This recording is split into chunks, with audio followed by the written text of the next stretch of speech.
할렐루야. 아멘. 자, 오늘 말씀은 당신은 누구와 사귀고 있습니까? 라는 제목으로 말씀을 전하겠습니다. 우리 사랑하는 성도님들은 요즘 누구와 사귀고 있습니까? 다른 말로 말씀을 드리면 누구와 사랑하고 있습니까? 정답은 뭘까요? 예수님. 네, 맞습니다. 정답은 우리 예수님과 우리 하나님과 사랑하는 것이 정답입니다. 우리가 사는 인생의 이 짧은 기간 동안에 하나님을 사랑하고 예수님을 사랑하면 우리의 인생은 어떤 인생일까요? 행복한 인생이 되는 것입니다. 할렐루야. 아멘. 아멘. 믿으십니까? 아멘. 하나님을 더욱더 사랑하는 우리가 될 수 있기를 간절히 축원합니다. 아멘. 요한 1서는요 하나님과의 사귐에 대해서 말씀해 주시는 책입니다. 하나님과 어떻게 사귀게 되는 것인가, 그리고 하나님을 사귀면 어떤 은혜가 있고, 또 하나님과의 사귐을 방해하는 무리들은 또 어떤 무리들이 있는가, 이 부분에 대해서 말씀해 주시면서 우리 모든 그리스도인들이 하나님과 깊은 사랑의 교제를 단디로 원하신다는 책이 요한 1서의 큰 주제입니다. 그래서요 여러분, 우리가 코이노니아라는 단어를 들어보셨죠? 코이노니아는 뭐냐면 사귀다라는 뜻입니다. 사귀다, 하나님과의 사귐, 코이노니아고, 성도 간의 사귐도 코이노니아, 그래서 교제라는 뜻이 있는 거예요. 그럼 이 코이노니아의 원래 이 의미가 어디에서 왔느냐 하면은 그 의미가 함께 나누다라는 코이노스라는 단어에서 이 의미가 왔습니다. 그래서 코이노니아, 우리가 함께 교제하고 함께 사귀는 것, 이것은요 함께 나눈다는 의미가 그 속에 들어가야 되는 거예요. 그래서 우리가 하나님과 교제하고 하나님과 사귄다는 것은 하나님의 사랑을 하나님으로부터 나누어 받고, 또 우리가 성도가 서로 교제한다는 것은 하나님으로부터 받은 사랑을 내가 성도님들께 나누어 주는 것, 이것이 바로 코이노니아가 되는 것입니다. 그래서 우리 사랑하는 성도님들, 저와 여러분들은 오늘 말씀을 통하여서 하나님과의 사귐이, 그리고 성도와의 사귐이 더욱더 깊어질 수 있는 그런 우리 성도님들의 삶이 될 수 있기를 간절히 축원합니다. 아멘. 네, 그래서 하나님과의 사귐은요, 첫 번째로 하나님과의 사귐은 어떻게 시작되는가? 하나님과의 사귐은 누구를 통하여 시작되는가? 누구를 통해서? 네, 그렇죠. 예수님을 통해서만 하나님과의 사귐, 코이노니아가 시작되고, 예수님을 통해서만이 하나님과 사귈 수가 있는 것입니다. 자, 오늘 본문 1절을 보시면요, 태초부터 있는 생명의 말씀에 관하여는 우리가 들은 바요, 눈으로 본 바요, 자세히 보고 우리의 손으로 만진 바라. 오늘 본문 1절, 2절은요 요한 1서를 시작하면서 제일 먼저 예수님에 대해서 먼저 설명을 하고 시작하시는 거예요. 하나님과 사귐에 있어서 가장 중요한 통로가 예수님이시기 때문에 예수님을 바로 알아야 하나님과 사귈 수 있다는 의미에서 1절, 2절을 말씀해 주시는 겁니다. 이 요한 1서를 기록할 당시에 많은 이단들이 있었는데, 많은 이단들 중에 특별히 두 이단이 뭐냐면, 한 이단은 예수님이 하나님이 아니시다라고 예수님의 신성을 부인하는 이단이 있었고, 그리고 또 한 이단은 예수님은 인간이 아니다, 예수님의 인성을 부인하는 이단이 있었어요.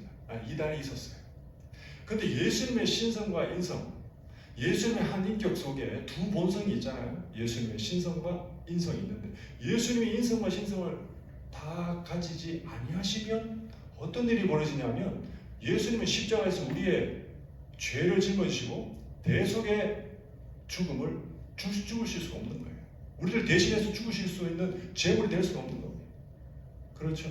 왜냐하면 사람이 아니면 인간 택한 백성들을 대표할 수 없고, 하나님이 아니시면 인간의 그 생명값보다 더 많이 지불할 수 없는 그러한 하나님, 그리고 하나님이 아니시면 부활할 수 없기 때문에. 그래서 여러분, 우리 예수님은 하나님이시요 참 사람이시기 때문에 우리의 죄를 위해서 십자가에 죽으실 수 있는 분이 되셨던 것입니다. 우리를 구원할 수 있는 분이 되신 거예요.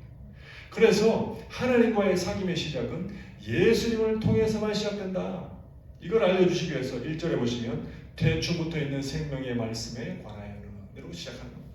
태초부터, 이 말씀은 예수님은 창조되는 이 땅이, 태초에 천지가 창조될 때부터 이미 그 전에 계신 분이셨다. 그럼 뭐예요? 예수님은 하나님이시다 라는 것을 말씀하시는 거예요. 그리고 우리가 들은 바요, 눈으로 본 바요, 자세히 보고 우리의 손으로 만진 바라.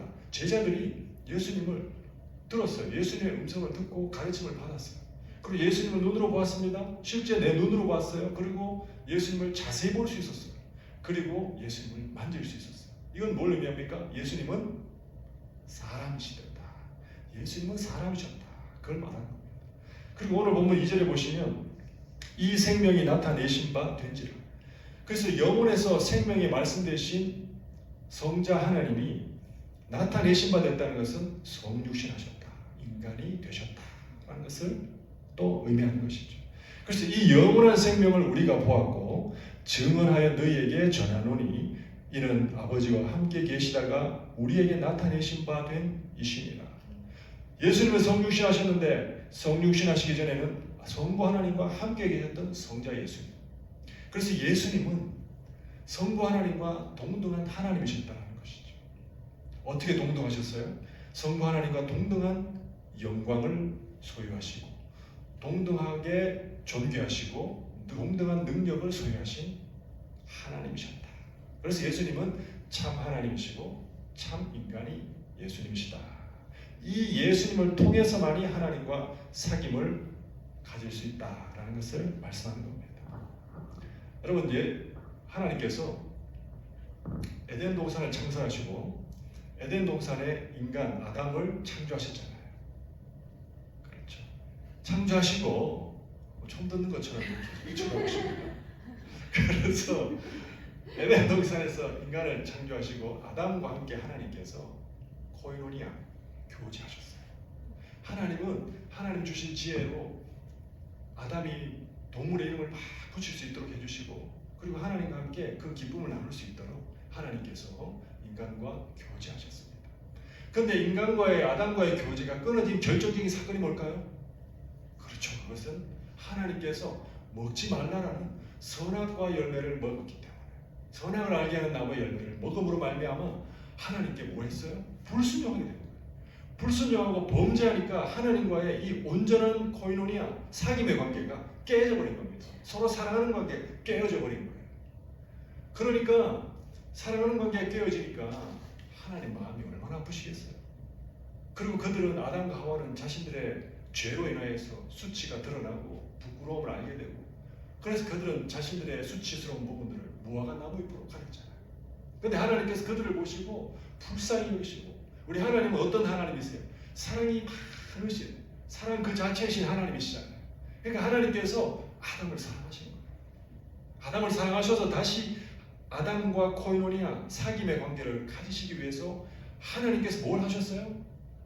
하나님께서 창세기 3장 21절 짐승을 잡아서 가죽옷을 입혀주셨어요.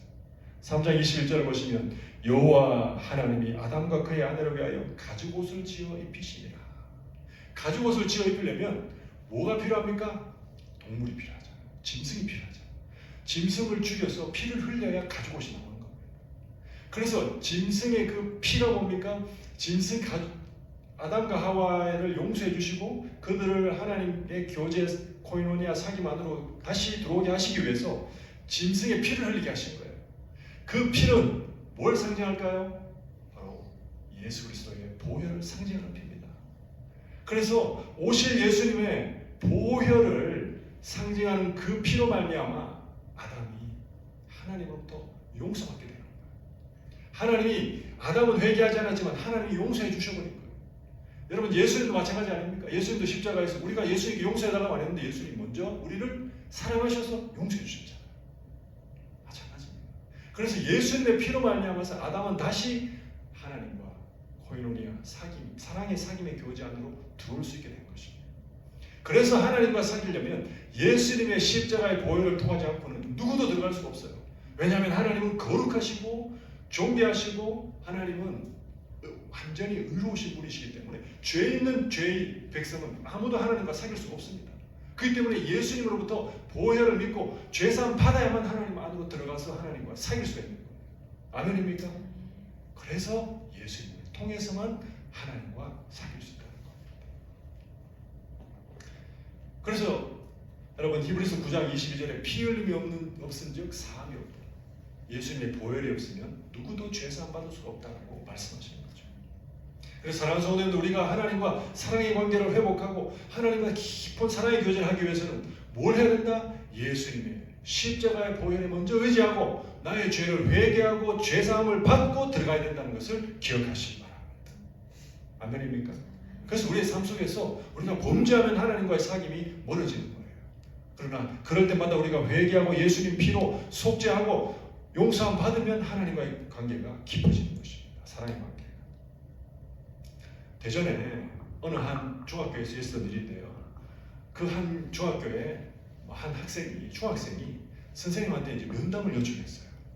면담을 요청해서 선생님한테 이제 면담하고 상담하는데 선생님이 가만히 들어보니까 얘가 자기를 전도하려고 하는 거예요. 선생님을. 근데 선생님은 교회 장로님이세요. 근데 이 아이는 무슨 교회를 다니냐니까 신천지 교회를 다니는 거예요. 신천지. 그래서 선생님을 신천지로 전도하려고 이 중학생이 열심히 선생님과 상담하는 거예요. 그래서 선생님이 기가 차서 너 그렇게 신천지가 좋냐? 그러면 너 지금 내가 종이를 줄 테니까 신천지가 왜 좋은지, 그리고 신천지의 교리가 뭔지, 그리고 네가 신천지에서 어떤 비전을 갖고 있는지 한번 써봐라 그랬거든요. 그랬더니 이 학생이 쫙 쓰기 시작한 거예요. 신천지가 이렇게 이런 교리를 가지고 있고 이런 것이 교리가 좋고 이런 것이 좋습니다. 써 내려가기 시작했는데 한 장 쓰고 두 장 쓰고 A4 용지로 3장 4장 막 썼다는 거예요. 이 모습을 보신 이 장로님 선생님이 충격을 먹은 거예요. 아니 중학생이 어떻게 이렇게 자기 교회 거기에 대해서 그렇게 상세하게 알고 자부심을 가지고 이렇게 쓰는지 충격을 먹어가지고 드셔가지고 이제 교회로 가서 그 주일날 그분이 이제 중등부 선생님이었어요. 장로님. 그래서 중학생들이 다 모아놓고 너희들 한번 예수님에 대해서 한번 써봐라. 너희들이 예수님이 어떤 분이시고 예수님이 어떤 사역을 하셨고 너희들이 예수님이 왜 좋은지 그리고 예수님 안에서 너희들이 어떤 비전을 갖고 있는지 한번 써봐라 했거든요. 그랬더니 아이들이 펜을 들고 머리를 막 굴리다가 그 많은 학생들이 한 장을 넘기는 학생이 없었다는 거예요. 한 장을. 근데 그 중에 대부분이 한두 줄 쓰고 끝나더라고요. 대부분. 예수님에 대해서 한두 줄. 그러니까 학생들이 열심히 교회를 나오지만 제대로 예수님에 대해서 아는 학생들이 없었고 예수님에 대해서 제대로 가르쳐주지를 못했다는 것이죠. 여러분 예수님에 대해서요. 우리가 아는 만큼 예수님과의 관계가 깊어집니다. 예수님에 대해서 아는 만큼 더 믿게 되고 아는 만큼 하나님과의 사랑의 교제가 더 깊어지고 넓어집니다. 그러므로 우리 사랑하는 성도님들, 저와 여러분들이 해야 되는 것은 무엇입니까? 하나님의 그 크신 은혜와 사랑을 우리가 받아 누리려면 하나님과의 사귐의 교제 안에서 많은 것을 깊게 누리려면 그러면 우리가 예수님에 대해서 더 알고 더 공부하고 예수님을 더 사랑해야 여러분들이 하나님과의 깊은 사랑의 교제를 나눌 수 있다는 것을 기억하시고 오늘 이 시간 이후로부터 결단하시기 바랍니다. 나는 예수님에 대해서 더 열심히 공부하고 더 예수님에 대해서 알겠노라고 결단하시는 주님 여러분 우리 성도님 될 수 있기를 간절히 축원합니다. 그래서 고린도전서 1장 9절에 보시면 다 같이 하나님 말씀 받겠습니다. 시작. 너희를 불러 그의 아들 예수 그리스도 우리 주와 더불어 교제하게 하시는 하나님은 미쁘시도다. 우리 하나님은 신실하시고 거룩하신 하나님은 우리와 사랑의 교제를 나누고 싶어 하세요. 여러분 하나님이 어떤 분이십니까? 하나님이시고 우리는 어떤 사람이에요? 우리는 정말 하나님의 마음을 아프게 하는 정말 죄된 인간이었죠. 그런데 하나님이 우리를 얼마나 사랑하시며 하나님이 나를 얼마나 사랑하시면 예수님을 십자가에서 죽이실 정도로 우리와 사귀기를 원하셨을까? 사랑하셨을까? 여러분 이 은혜에 대해서 우리는 깊이 깨달아야 되는 것입니다. 사랑하는 성도님들, 그래서 예수님의 십자가의 은혜를 깨닫고 하나님의 크신 사랑 안에서 여러분 풍성한 은혜를 누리신 저와 여러분 될 수 있기를 간절히 축원합니다. 두 번째로 하나님과의 이 사귐은요 예수님을 통해서 교회로 이어져야 되는 것입니다. 우리 교회 공동체로 하나님의 사귐의 이 사랑의 교제가 성도와의 사랑의 교제로 확장되어지고 이어져야 되는 것이죠. 자 오늘 본문 3절을 한번 읽도록 하겠습니다. 시작. 우리가 보고 들은 바를 너희에게도 전하면 너희로 우리와 사귐이 있게 하려 함이니 우리의 사귐은 아버지와 그의 아들 예수 그리스도와 더불어 누림이라. 아멘. 사도 요한과 그의 동역자들이 자신들이 보고 들은 바 즉 예수 그리스도에 대하여, 복음에 대하여 막 전하고 다녔어요. 소아시아의 많은 성도들한테 복음을 전하고 예수님에 대해서 말씀을 전하고, 그 전하는 이유는 뭐냐면 우리와 사귐이 있게 하기 위함이라. 즉 하나님으로부터 받은 은혜, 내가 예수님의 십자가를 통하여서 하나님으로부터 받은 그 은혜와 사랑을 내가 제자들이 많이 받았어요. 그 받음으로 말미암아 너무너무 기쁘고 행복하고 감사했단 말입니다. 이 은혜를 성도들에게 나누어주고 싶은 거예요. 내가 맛본 이 기쁨을, 내가 맛본 이 은혜를 우리 성도들도 받았으면 좋겠다는 것이죠. 그래서 말씀을 전하고 복음을 전하는 것입니다.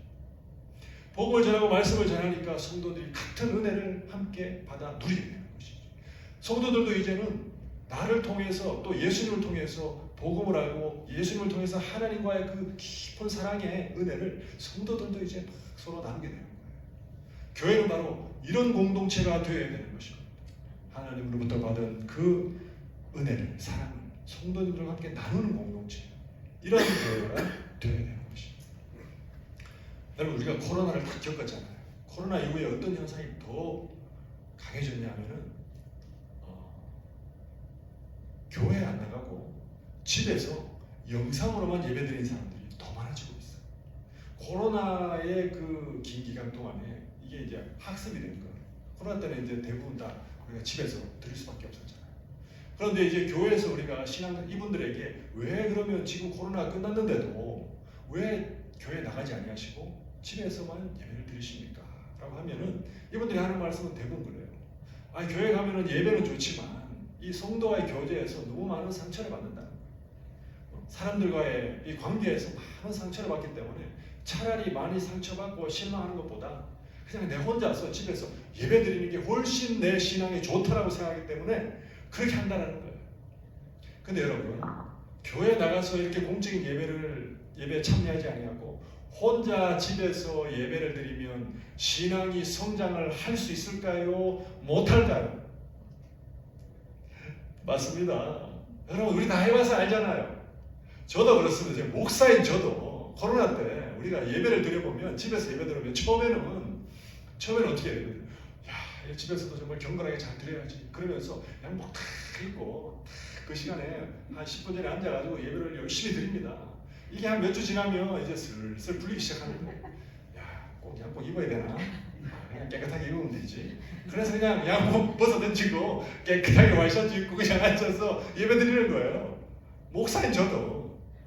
그래서 저는 여기까지입니다. 그 이상은 이제 성도님들부터 들은 얘기예요. 제가 했다는 게 아니고. 그 다음부터는 어떻게 되냐면 자다가 일어나서 파자마 바람으로, 저는 그런 적이 없습니다. 파자마 바람으로 예배 드리는 거예요. 그러다가 어떨 때는 자다가 예배 시간을 놓쳐버려요. 그럼 막 허겁지겁 또 다른 예배 찾다가 예배 지나가면서 설교만 듣고, 또 어떤 분들은 어떻게 얘기하냐면 그냥 설거지하다가 설거지하고 일하면서 예배를 드린다는 거예요. 그러다 보면 서서히 이 예배가 우선순위에서 멀어지면서 이제 예배와 떠나게 되는 겁니다. 그래서 여러분, 공적인 예배에서 나와야, 그리고 함께 성도와의 교제가 있어야 여러분 신앙이 성장할 수 있는 거예요. 혼자서 신앙이 성장한다는 것은 인간이 연약하기 때문에 그러기가 참 어렵다는 것입니다. 여러분, 우리 한국교회를 보면요, 한국에 그래서 교회에 안 나가는 성도, 가난한 성도가 몇만 명이 되냐면 100만 명이 넘어요. 100만 명. 여러분, 근데 왜 이런 분들이 교회를 안 나가냐면 아까 말씀드린 것처럼 성도의 교제에서 상처받는단 말입니다. 그렇기 때문에 우리 교회에서는 성도들 간에 올바르게 교제할 수 있도록, 건강하게 교제할 수 있도록 우리가 성경을 근거로 해서 가르쳐 드려야 되는 것입니다. 그러면 온전하게 성도들 간에 교제할 수 있는 이 코이노니아, 성도들 간의 코이노니아 사귐은 어떻게 해야 되는가? 그 원리는요, 사도행전 2장 42절에 나와 있습니다. 우리 다 같이 한번 하나님 말씀 받겠습니다. 시작. 그들이 사도의 가르침을 받아 서로 교제하고 떡을 떼며 오로지 기도하기를 힘쓰니라. 아멘. 이것이 성도와의 교제의 원리인 거예요. 여러분, 우리가 성도들 간에 예배에서 은혜 받고 예배에서 기쁨을 누린 다음에 밖에 나가서 성도들 간에 교제할 때는요, 반드시 이 원칙을 지켜야 되는 것입니다. 첫 번째는 뭐냐면 그들이 사도의 가르침을 받아, 이 말씀은 성도와의 교제의 첫 번째 중심은 말씀으로 성도가 교제해야 된다는 것이죠. 말씀 없는 교제, 진리에 위에 서지 않는 교제는 일반 세상 사람들과 하는 교제, 침묵에 불과하다는 것이죠. 그런데 하나님 기뻐하시는 성도 간의 교제, 하나님의 사귐이 확장되어서 성도들 간의 사귐이 되는 것은 반드시 말씀과 복음 중심의 교제가 되어야 하는 것입니다. 아멘입니까? 그리고 가르침을 받아서 서로 교제하는 데 있어서 말씀을 가지고 내가 받은 은혜를 나누는 거예요. 내가 말씀을 통해서 그 십자가의 은혜가 얼마나 큰지, 나 같은 죄인을 용서해 주신 주의 은혜가 너무 큽니다. 이런 것을 나누는 거예요. 나는 정말 이 세상 사는 동안에 이런 너무 어려운 일들이 있었지만, 그런데 하나님의 은혜와 능력으로 내가 이것을 이겨내었습니다. 극복한 이러한 감정을 나누는 것이 우리의 성도의 교제가 되어야 되는 것입니다. 그러기 위해서, 그리고 우리가 건강한 성도의 교제를 위해서는 항상 서로를 세워주고 서로를 칭찬해주고 격려해주는 사랑의 언어들을 써야 되는 것이죠. 근데 우리가 가끔씩 보면요, 부정적인 언어를 말할 때가 있어요. 다른 사람에 대해서 말할 때도 칭찬을 해줘야 되는데 다른 사람의 말을 하는데도 부정적인 말을 할 때가 있습니다. 저도 그래요. 저도 연약해서 저도 안 그러려고 그러지만 제 아내하고 둘이서 큐티 생명의 삶을 큐티하다가 가끔씩 그 사람이 어쩌지 그 사람에 대해서 얘기도 가끔씩 아주 가끔 툭 튀어나와. 나도 모르게 맨날 그렇다는 거 아닙니다. 아주 가끔 그럴 때마다 제가 하면서도 이러면 안 되지, 하나님 안 기뻐하시지, 이런 생각이 드는 거예요. 그래서 사랑하는 성도는 우리가 성도 간에 서로 교제할 때는 항상 긍정적인 말을 하시고 칭찬의 말, 사랑의 언어를 사용하시는 그러한 참된 교제를 할 수 있기를 간절히 축원합니다. 아멘입니까? 그리고 세 번째가 뭐냐면 떡을 뗀다라는 것은, 이 떡은요, 우리가 예수님 안에서, 떡은 예수님의 몸을 상징하거든요. 그래서 우리가 예수님 안에서 영적인 한 가족이다라는 그런 사랑의 마음으로 하시고, 그리고 떡을 뗀다는 것은 우리가 육적으로 먹을 것을 또 앞에 놔두고 서로 드시면서 사랑으로 음식으로 나누면서 그렇게 교제하는 겁니다. 그리고 네 번째는 오로지 기도하기를 힘쓰니라. 그래서 이제 마지막에는 우리가 말씀을 다 나누고 서로의 기도 제목을 나누면서 주님을 의지하고 주님의 능력을 의지하고 서로를 위해서 기도해주고 딱 마치는 거예요. 이게 바로 성도의 교제의 올바른 성경적인 원리다라는 것을 우리가 기억하시고, 우리 교회는 이런 원리를 바탕으로 교제하는 그러한 교회가 될 수 있기를 바랍니다. 저는요 참 기뻐요. 저는 우리 성도님들 보면 너무 기뻐요. 왜? 우리 성도님들이 여기 다 저를 사랑하시는 분들이 다 모여있잖아요. 저 싫어하는 분 여기 계십니까? 없잖아요. 그래서 저는 너무너무 행복해요. 그리고 저도 저를 사랑해 주시는 분들을 알기 때문에 저도 우리 성도님들을 너무너무 사랑해요. 그래서 우리는 무슨 교회입니까? 더 사랑해야 되는 겁니다. 제가요 우리 사랑하는 성도님들과 함께 12월 우리 31일 날 우리 송년회 밤 했었잖아요. 하면서 사랑하는 분들과 함께 같이 음식을 먹고 같이 서로 기도하고 또 게임도 하고 레크레이션 하니까 얼마나 재밌습니까? 여러분, 바로 이런 것이 바로 성도의 교제인 거예요. 사랑이 항상 중심이 되는 거, 항상 말씀을 사랑하는 그런 우리의 교제를 통해서 우리 교회는 건강하게 성장하게 되는 줄로 믿습니다. 여러분, 우리는 항상 성도의 교제에서 항상 우리 안에서 서로 사랑하는 그런 사랑의 공동체가 될 수 있기를 간절히 축원합니다. 자, 마지막으로 세 번째입니다. 이러한 하나님과의 사귐 그리고 성도와의 사귐, 이 교제를 통해서 우리가 얻게 되는 가장 중요한 것은 뭡니까? 이 코이노니아의 열매는 바로 기쁨이 충만해진다는 것이죠. 여러분, 우리가 하나님과의 교제했으면요, 우리의 마음속에 은혜가 충만하면 기쁨이 충만해지는 거예요. 또 우리가 성도 간에 서로 사랑하면서 교제하면요, 기쁨이 충만해지는 겁니다. 그래서 4절에 보면 우리가 이것을 쓰면 우리의 기쁨이 충만하게 하려 함이라. 아멘입니까? 여러분, 하나님은요 사랑의 하나님이시고 예수님은 기쁨의 근원 되시잖아요. 요한복음 15장 11절 한번 주시죠. 요한복음 15장 11절 우리 다 같이 한번 하나님 말씀 받습니다. 시작. 내 기쁨이 너희 안에 있어 너희 기쁨을 충만하게 하려 함이라. 아멘. 예수님은요 사랑의 하나님이시면서 기쁨이 충만하십니다. 여러분, 우리가 사랑하면 기쁘지 사랑하면 슬픕니까? 사랑하면 기쁘잖아요. 그 예수님은 사랑으로 충만하시니까 항상 기쁨의 근원이 되시고 기쁨으로 충만하신 분이 있어요. 그래서 우리 하나님은, 우리 예수님은, 우리 성령, 우리 삼위일체 하나님은 우리에게 뭘 주시기를 원하시냐면 기쁨을 주시기를 원하십니다. 하나님의 자녀들이 슬퍼하고 괴로워하고 낙심하고 절망하고 우울하며 살기를 원하지 않았어요. 하나님은 우리가 기쁨이 충만하고 그 기쁨으로 말미암아 감사가 충만한 삶을 살기를 하나님은 진짜 너무너무 원하시는 분이세요. 그래서 여러분 보세요. 하나님께서 태초에 천지를 창조하시고 에덴 동산을 딱 창조해 놓고 에덴 동산의 이름을 뭐라고 지으셨어요? 에덴 동산이라고 지었잖아요. 그래서 에덴이라는 뜻이 뭐냐면 기쁨, 기쁨의 동산이다. 자, 여기는 기쁨의 동산이다. 아담, 하와야, 너희들은 여기서 기쁨을 누려라. 기쁨이 충만해져라. 그래서 기쁨의 동산을 만들어주신 거예요. 여러분, 예수님께서 십자가에서 죽으시면서 우리를 구원하셨잖아요. 왜 우리를 구원하셨습니까? 우리를 구원해 주신 목적이 뭡니까? 우리에게 기쁨이 충만한 주의 백성 되게 하시기 위해서 우리를 구원하신 거예요. 그래서 예수님 믿고 십자가에서 그 은혜로 죄사함 받은 사람은요, 슬픔이 충만해지면 되는 게 아니에요. 그 은혜에 감사 감격하면서 기쁨이 충만해져야 되는 것입니다. 아멘. 아멘입니까? 왜 그런가요? 하나님의 택한 백성들이 죄의 삭은 사망이잖아요. 다 타락하고 부패한 본성, 원죄로 말미암아 가지니까, 다 죄를 지으니까 다 죽음 앞에 나아갈 수밖에 없는 거예요. 그러니까 하나님의 택한 백성들이 죽음을 바라보면서 너무너무 두려운 거예요. 너무너무 공포스러운 거예요. 그러니까 하나님이 우리를 불쌍히 여기시고 예수님이 우리를 사랑하시니까 하나님이 그 사랑하시는 독생자를 내어주시면서까지도, 죽음에 내어주시면서까지도 우리를 그 죽음의 공포와 두려움으로부터 구원해 주셔서 뭘 주시려고? 죽음으로부터 자유함을 주셔서 기쁘게 해주시려고 예수님이 십자가에서 죽으신 것입니다. 그래서 우리가 구원받음에 기뻐하는 것입니다. 그리고 우리를 구원시켜 놓으시고 죽음에서부터 살려놓으셨는데 먹을 게 없을까? 그럼 얼마나 힘들겠어요, 우리 마음이. 그러니까 예수님께서 마태복음 6장에서 뭐라고 말씀하셨어요? 너 무엇을 먹을까? 뭘 마실까? 뭘 입을까? 걱정하라고 했어요? 염려하지 말라고 하셨어요?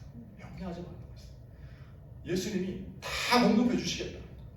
그래서 염려로부터 벗어나서 먹고 마시고 입는 거에 대해서 걱정하지 말고 주님만 바라고 기뻐하라는 것입니다. 할렐루야. 그러한 삶을 사시기 바랍니다. 그리고 먹고 마시고 입는 거, 육적인 것만 만족된다고 해서 사람이 만족하며 살 수 있습니까? 우리의 영혼이 항상 배고프고 목마르고 그렇잖아요. 그러니까 예수님이 너희들 영혼도 목마르지 말고 진리의 길은 다 내가 알려주겠다. 예수님께서 내가 곧 길이요 진리요 생명이라고 하시면서 우리의 심령 속으로 들어오시잖아요. 그래서 성령이 오셔서 우리의 영적인 목마름과 배고픔으로부터 자유함을 얻게 해주셔서 우리는 그래서 항상 기쁜 거예요. 예수님 없고 성령님이 내주하지 않는 사람은 항상 마음이 배고프고 마음이 목이 마르고 항상 그런 겁니다. 그렇기 때문에 여러분, 예수님이 우리에게 기쁨을 주시고 하나님 우리에게 기쁨을 주시기 위해서 우리를 택하시고 구원해 주셨다라는 사실을 기억하시고 신앙생활하면서 예수님 믿으면서 난 슬퍼 죽겠다고 하면 그분은 예수님 제대로 못 만나고 그래요. 난 항상 기쁘다고 하시는 거예요. 그래서 데살로니가전서 5장 10절에 뭐 하라 그랬어요? 항상 기뻐하라. 그래서 말씀하시는 거예요. 항상 기뻐하라. 내가 다 해줬는데 너희를 왜 슬퍼하냐? 항상 기뻐하라. 아멘. 아멘입니까? 여러분, 사랑하는 남자가 있으면 서로 사랑하면 얼굴에서 기쁨이 흘러넘치겠죠. 사랑하니까 기쁨이 흘러넘치고. 여러분도 다 그런 경험 있잖아요. 사랑해보는 경험이 있으시잖아요. 저도 있을까요? 없을까요? 저도 있어요. 저도 여기 계신 분하고 제가 사랑을 해봤잖아요. 제가 지금부터 22년 전에 제 아내를 처음 만나가지고, 그때가 2004년 9월 30일이었습니다. 처음 만나가지고 제 아내와 5시간 동안 한 자리에서 시간 가는 줄 모르고 얘기했어요. 그래서 너무 대화가 잘 되는 거예요. 그래서 이제 첫 번째 만나고 두 번째 만나고 세 번째 만났는데, 세 번 만나는 동안도 계속 5시간씩 둘이서 계속 대화하는 거예요. 너무 대화가 잘 통하니까.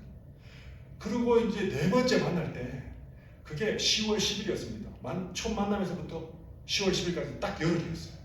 네 번째 열흘이 되는 그날 제가 아내한테 프로포즈를 했어요. 어떻게 프로포즈 했냐면 제가 그때는 여보가 아니니까 지은아 그러면서 지은아 내가 너를 정말 사랑한다라고는 말 못하겠고 그러면 사랑이 너무 값싸 보이니까 열흘 만에 사랑한다 그러면 그래서 지은아 내가 너를 영원히 사랑하고 싶다 이렇게 얘기한 거예요. 많이 잘했죠? 사랑하고 싶다 그러니까 아내가 팍 넘어온 거예요. 물론 이제 말만 한 게 아니라 제가 선물도 아주 좋은 거 준비해가지고 딱 주면서 아내가 이 선물을 딱 열어보면서 그 말을 들으니까 딱 오케이 한 거예요. 그래서 아내와 이제 열흘 만에 프로포즈에서 허락받고 그 다음 20일 후에 결혼했습니다. 그래서 첫 만남에서 결혼까지 한 달 만에 우리 결혼했어요. 근데 이 한 달이 얼마나 행복한지 사랑하니까 막 얼굴에서 기쁨이 떠나질 않는 거예요. 그런데 여러분 더 신기한 건 뭐냐면 결혼하고 나니까 이 결혼하기 전에 기쁨은 저리 가라요. 결혼하기 전에 사귈 때의 기쁨은 100이라 그러면 결혼한 이후에는 이 기쁨이요 1000만 이게 무한대로 올라가는 거예요. 결혼하면서 너무너무 행복하고 너무 기쁘고 사랑하는 사람과 늘 함께 있으니까 너무 막 기뻐. 정말 그런 걸 다 느껴보셨겠지만 너무너무 기쁜 거예요. 그래서 제가 드리고 싶은 말씀은 뭐냐면 여러분 우리가 예수님을 아직 예수님과 혼인잔치하기 전이잖아요. 그 예수님 혼인잔치 하기 전에도 우리가 예수님 생각하고 우리 신랑 되신 예수님 생각하면 너무 기쁘잖아요. 그런데 이제 예수님 재림하시고 딱 혼인잔치 재림하실 때 혼인잔치를 딱 하고 우리가 예수님 우리 교회 공동체가 예수님의 신부 공동체가 되면 어떻게 될까요? 기쁨이요 완전히 무한대로 올라가는 거예요.